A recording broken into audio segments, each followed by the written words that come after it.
എവിടെ ജനിച്ചു, ആ ജനിച്ചതിന് ശേഷം ഉണ്ടായ പീഡകൾ എന്തൊക്കെയാണ് ശ്രീകൃഷ്ണനെ കുറിച്ച് ചിന്തിക്കുമ്പോഴേ പാണ്ഡവ കൗരവ യുദ്ധം ആയിരുന്നില്ല എന്നുള്ളതാണ് പ്രധാനം. മധുരയിലെ ജനങ്ങള് 18 പ്രാവശ്യം ജരാസന്ധന്റെ അക്രമത്തിന് വിധേയമായി കൂട്ടക്കുരുതി നടന്നതാണ് മധുരയിലെ ജനങ്ങളെ.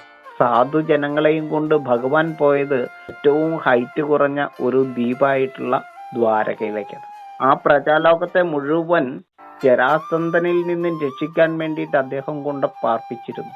എപ്പോഴും കടല് കടന്നു കയറാമെന്നുള്ള ഒരു ഭീതിയിലാണ് അദ്ദേഹം ഈ ധർമ്മയുദ്ധത്തിന്റെ സമയത്തും വ്യാകുലത അദ്ദേഹത്തിനുണ്ടായിരുന്നു. എപ്പോഴും കടലെടുത്ത് പോകാൻ പറ്റുന്ന അത്രയും ഹൈറ്റ് കുറഞ്ഞ ദ്വാരക എന്ന് പറയുന്ന ദ്വീപില് ഈ പ്രജാലോകത്തെ കൊണ്ട് പാർപ്പിച്ച് അവർക്ക് സ്വർഗീയമായിട്ടുള്ള ജീവിതം അവിടെ കൊടുക്കുമ്പോഴും ഈ ധർമ്മരാഷ്ട്രത്തെ സൃഷ്ടിച്ചതിന് ശേഷം ഈ പ്രജാലോകത്തെ തിരിച്ച് ഈ ഭാരതത്തിലേക്ക്, ഈ ധർമ്മരാഷ്ട്രത്തിലേക്ക് കുടിയേറ്റണം എന്ന് ആഗ്രഹിച്ച വ്യക്തി തന്നെയാണ് ശ്രീകൃഷ്ണൻ.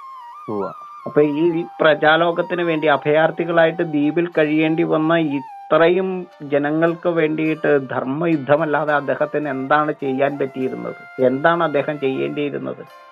ഈ അമ്മമാർക്ക് വേണ്ടിയിട്ട്, ഈ ശിശുക്കൾ നഷ്ടപ്പെട്ട അമ്മമാർക്ക് വേണ്ടിയിട്ട് ഈ അധർമ്മികളായിട്ടുള്ള രാജാക്കന്മാർ, രാജ്യസദസ്സിൽ പോലും സ്ത്രീകൾ പീഡിപ്പിക്കപ്പെട്ടുകൊണ്ടിരുന്ന ഒരു കാലത്ത്, ഗർഭത്തിൽ പോലും ശിശുക്കൾ സുരക്ഷിതമല്ലാതിരുന്ന ഒരു കാലത്ത് അദ്ദേഹം ഈ ധർമ്മയുദ്ധമല്ലാതെ മറ്റെന്തായിരുന്നു അദ്ദേഹത്തിന്റെ മുന്നിൽ ഉണ്ടായിരുന്നത്? അദ്ദേഹം ഈ ധർമ്മയുദ്ധം ചെയ്തില്ലെങ്കിൽ എന്തായിരുന്നു ഈ ലോകത്തിന്റെ അവസ്ഥ? വലിയൊരു സത്യം ഈ മഹാഭാരതം കഥയില്, മഹാഭാരതത്തിന്റെ ആ ഇതിഹാസത്തില് ഇങ്ങനെ ഒരു മറിഞ്ഞു കിടക്കുന്ന സത്യം അത് ഇതുവരെ ആരും പുറലോകം കാണിച്ചിട്ടില്ലല്ലോ സന്തോഷി.